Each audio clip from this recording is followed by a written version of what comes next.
कुंडलनी क्यों जगाना चाहते हो? फिर जग जाए तो फिर आके कहोगे कब इसे सुलाओ। कभी कुंडलनी जग गई, अब ये चैन नहीं लेने देती।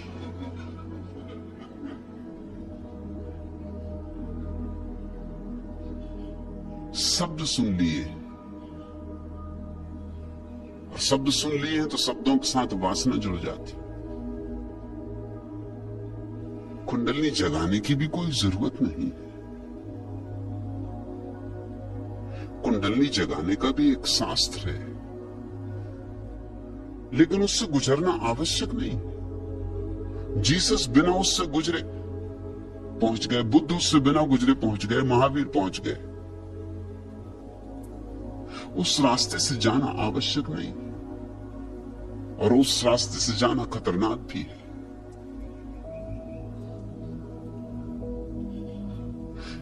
क्योंकि शरीर की प्रसुप्त शक्तियों को छेड़ना खतरे से खाली नहीं। अच्छा तो यह है कि उन्हें बिना छेड़े गुजर जाओ।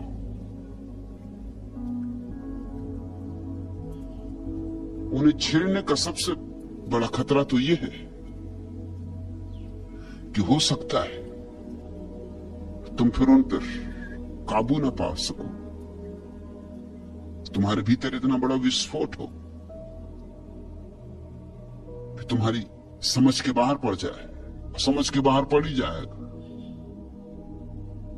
और तुम अगर नियंत्रण ना पा सको तो विक्षिप्त हो जाओगे। इस सदी का एक बहुत बड़ा सदगुरु था जॉर्ज गुरजीएफ। वो कुंडलनी के बहुत खिलाफ था। खिलाफत के कारण वो कुंडलनी को उसने नया नाम ही दे दिया था, कुंडा बफर।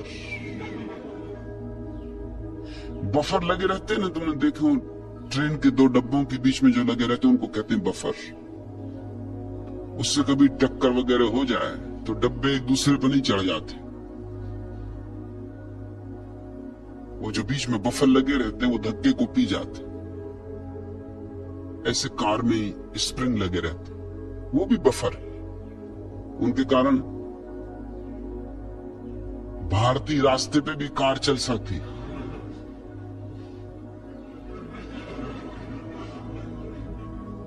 नहीं तो पूना से बंबई ही नहीं पहुंच सकते, और दूर की तो बात छोड़ो।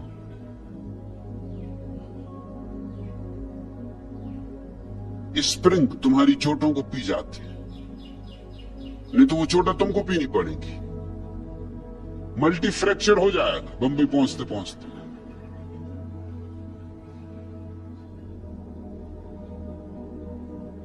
उतरोगे नीचे तो घर के लोग ही नहीं पहचान पाएंगे कि तुम ही हो।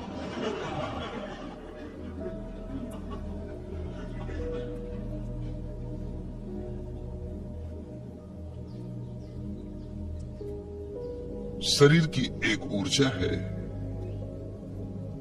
जो शरीर और आत्मा के बीच बफर का काम करती।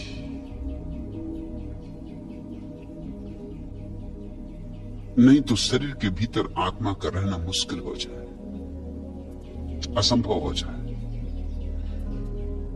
उस ऊर्जा की एक परत तुम्हारी आत्मा को घेरे हुए है।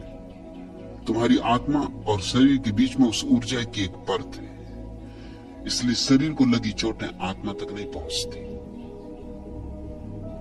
इसलिए शरीर जवान हो, बूढ़ा हो, जिए मरे, कोई घटना आत्मा तक नहीं पहुंचती। गुरजीएफ ने शब्द ठीक चुना था, कुंडा बफर।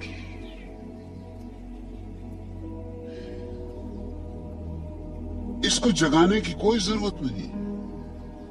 इसका काम भली भांति हो रहा है।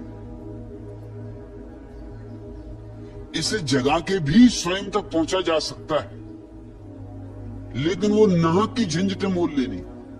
वो ऐसे जैसे वो कान अपना उल्टे घूम के सिर के पीछे से पकड़ने की कोशिश करे, कोई प्रयोजन नहीं। मगर योग की बहुत सी प्रक्रियाएं उल्टी हो गई इसलिए कठिन अहंकार को बहुत जचता है। सिर के बल खड़े तो बहुत जचता है, जैसे कोई महान कार्य कर रहे हैं। सिर्फ बुद्धू मालूम पड़ते हैं, मगर सिर के बल खड़े हैं तो महान कार्य कर रहे हैं, शीर्षासन कर रहे हैं, शरीर को इर्छा तिरछा कर रहे हैं, शरीर को ऐसा आड़ा तिरछा कर रहे हैं कि कोई दूसरा न कर सके, और दूसरे न कर सके क्योंकि इसके लिए अभ्यास चाहिए, तो आप महात्मा हो गए, महान योगी हो गए, क्योंकि कोई दूसरा इसको एकदम नहीं कर सकता जो आप कर रहे हैं। ठीक उसी तरह कुंडलनी का भी उपद्रव मोल लिया अहंकार नहीं। इसको जगाने से कुछ सिद्धियां उपलब्ध हो सकती हैं, और अहंकार सिद्धियों से बहुत प्रसन्न होता है। जैसे अगर कुंडलनी को तुम जगाओ, उसकी जगाने की प्रक्रियाएं हैं, प्रक्रियाएं सब जटिल हैं और कठिन, उलझन भरी, सुगम नहीं, सरल नहीं।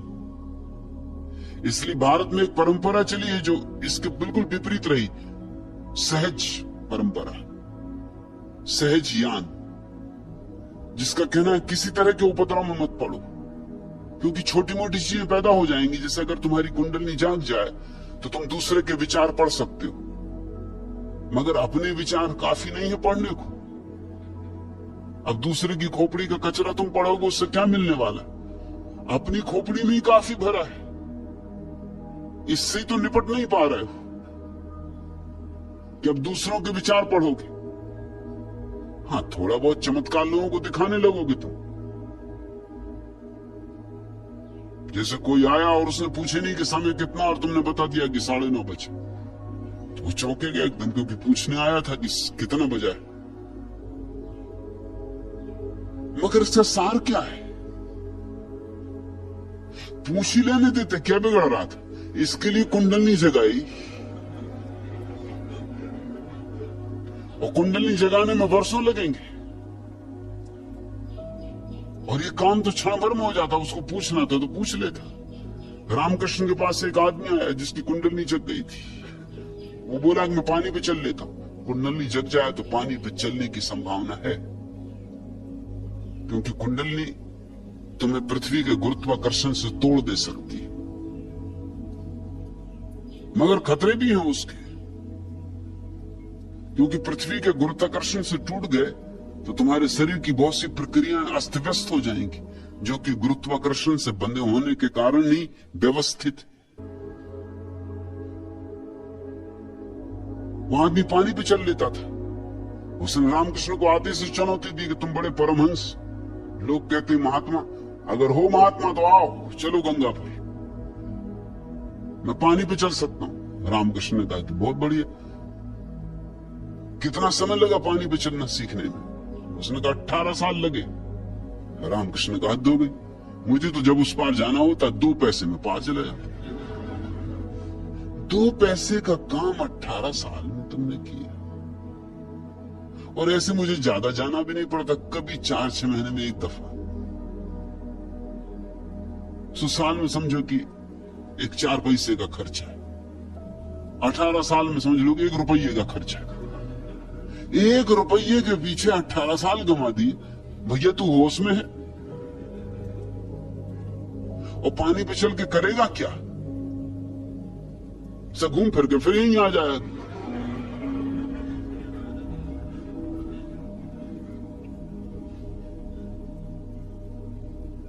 रामकृष्ण ठीक कह रहे हैं, मगर वो आदमी अकड़ से भरा हुआ था, वो अहंकार से भरा हुआ था।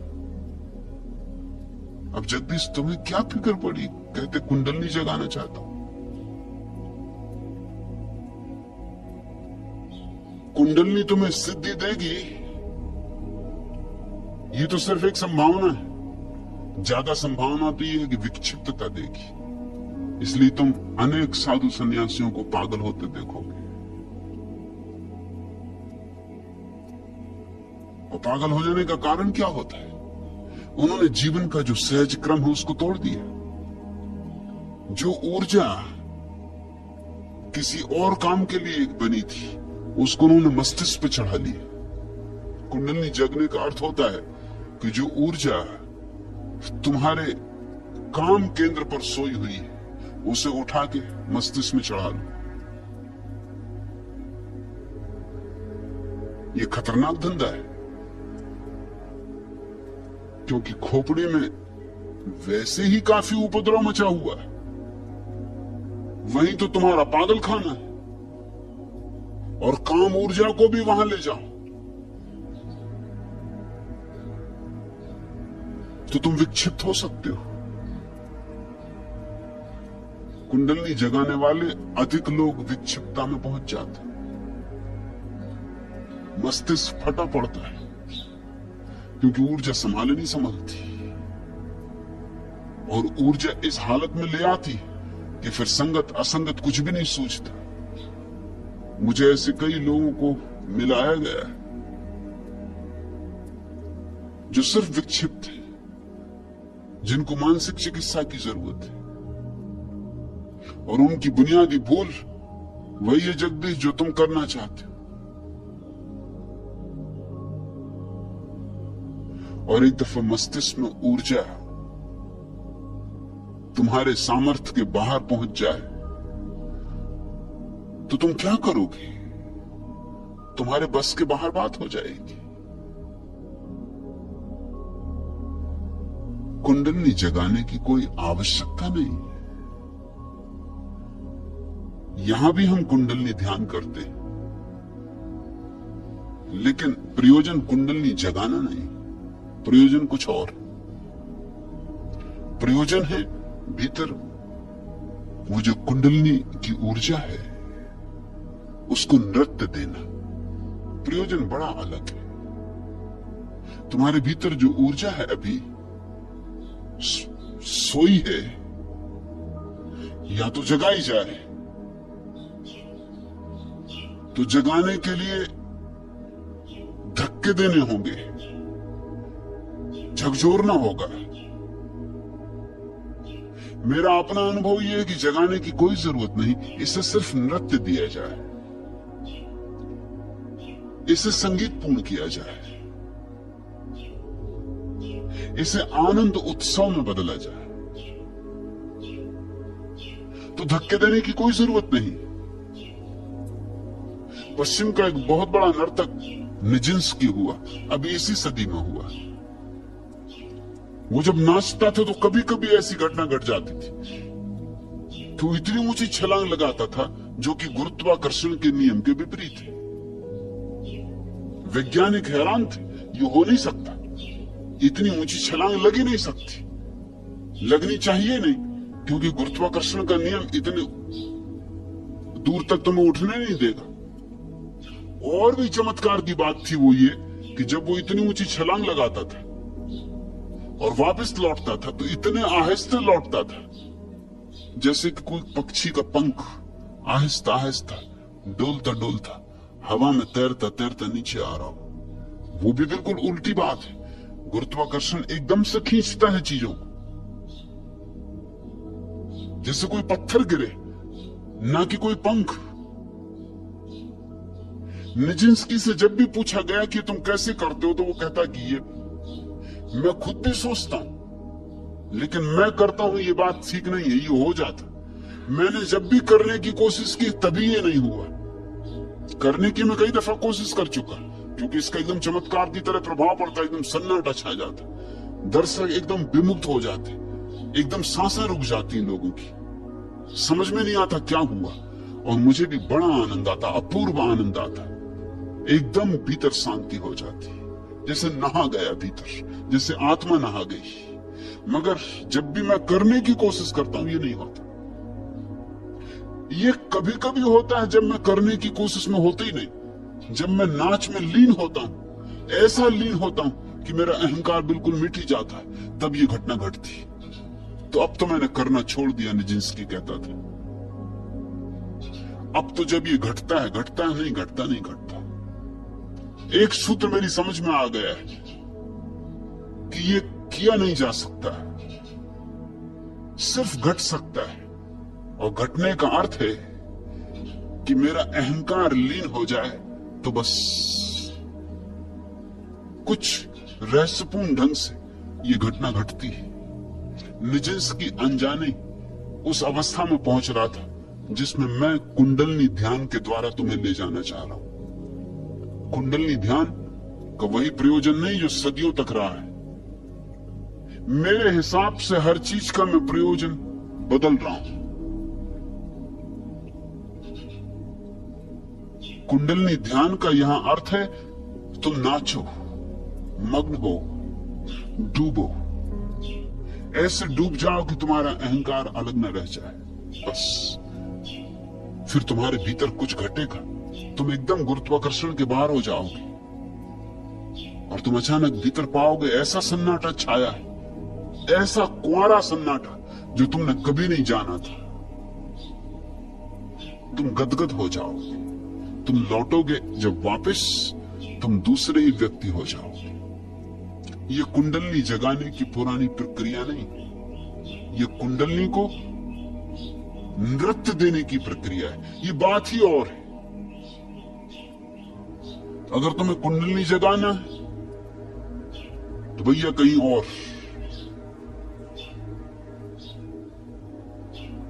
अगर कुंडलनी को नृत्य देना है तो यहां ये घटना घट सकती है और फासले बहुत है। कुंडलनी को नृत्य मिल जाए, भीतर की ऊर्जा नाचने लगे तो कोई खतरा नहीं है, तुम विक्षिप्त कभी नहीं होगे, तुम और भी ज्यादा स्वस्थ हो जाओगे। तुम्हारी विक्षिप्तता कुछ होगी तो समाप्त हो जाएगी और तुम्हारे अहंकार को कभी बल नहीं मिलेगा कि पानी पे चल के दिखा दूं, कि बादल में आकाश पे बैठ के दिखा दूं, कि हवा में उड़ के दिखा दूं, क्योंकि अहंकार मिटेगा तभी ये नृत्य होगा। और जब भी अहंकार वापस लौटेगा तुम ये कर ही नहीं पाओगे। ये तुम्हारे अहंकार के बस में नहीं होने वाली बात। कुंडलनी जगाने की जो प्रक्रियाएं हैं वो तुम्हारे अहंकार को भर सकती, ये प्रक्रिया तुम्हारे अहंकार को मिटाती, पहुंचती। पतंजलि ने जब सूत्र लिखे थे उस समय को 5000 साल बीत गए। 5000 साल में आदमी को बहुत कुछ अनुभव हुए। पतंजलि खुद भी अगर आज वापस लौटे तो मुझसे राजी होंगे, क्योंकि 5000 साल में जो मनुष्य को अनुभव हुए पतंजलि को उनका हिसाब रखना पड़ेगा, उनके आधार पर फिर से योग सूत्र लिखना होगा। बुद्ध को हुए 2500 वर्ष हो गए, महावीर को हुए 2500 वर्ष हो गए, काफी समय है ये। दुनिया बैलगाड़ी से जेट विमान तक पहुंच गई। मनुष्य वैसा ही नहीं रहा जैसा था। और इस बीच हमने जो अनुभव किए उन अनुभवों ने हमें बहुत कुछ सिखाया है। मैं जो भी ध्यान की प्रक्रियाएं दे रहा हूं वे अधुनातन है। अगर पुरानी प्रक्रियाएं भी उपयोग कर रहा हूं तो उनमें से उस सब को काट दिया है जिनसे तुम्हें खतरे हो सकते हैं, और उस सब को जोड़ दिया है जो कि इन 2500-3000 5000 सालों के अनुभव से जोड़ा जाना चाहिए। यह एक अभिनव प्रयोग हो रहा है। अगर शब्द मैं पुराने भी उपयोग कर रहा हूं, क्योंकि शब्द तो पुराने ही है, सभी शब्द पुराने, कोई ना कोई शब्द उपयोग करना होगा, तो भी मैं उनको अर्थ अपने दे रहा हूं। पुराने शब्दों के वृक्षों पर अपने अर्थ की कल में लगा रहा हूं। इसलिए तुम मेरे शब्दों को ठीक पुराने अर्थों में मत लेना।